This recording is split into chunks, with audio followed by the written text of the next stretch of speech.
Hey guys, welcome to my channel. Thank you guys for watching. Today we have a 2014 Nissan Sentra, and today we're going to go ahead and change the PCV valve. Let's go ahead and get started. Alright guys, we're in front of the engine here.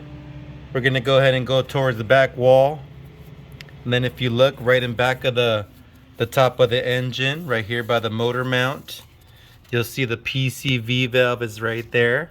So we're going to go ahead and remove this hose and remove that PCV valve.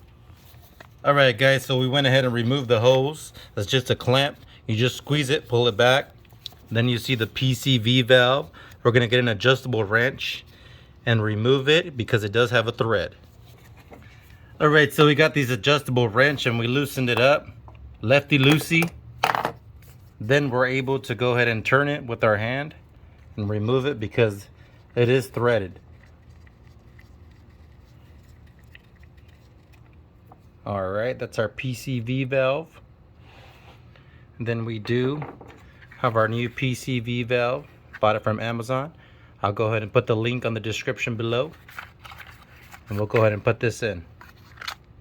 You always want to go ahead and take a look at your part. Make sure it's the right part. They look the same, look identical. So you won't mess up any threads or anything like that. So I always like to match them up. So this is identical. Then we go back in. We're going to go ahead and tighten this up by hand. And then we're going to go ahead and tighten it up with our adjustable wrench. There we go.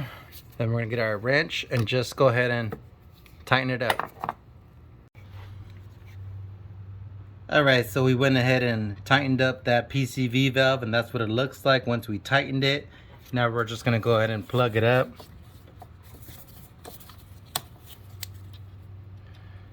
Once we plug it up, we're going to go ahead and just throw back that clamp, and that's it. That's how you go ahead and replace your PCV valve.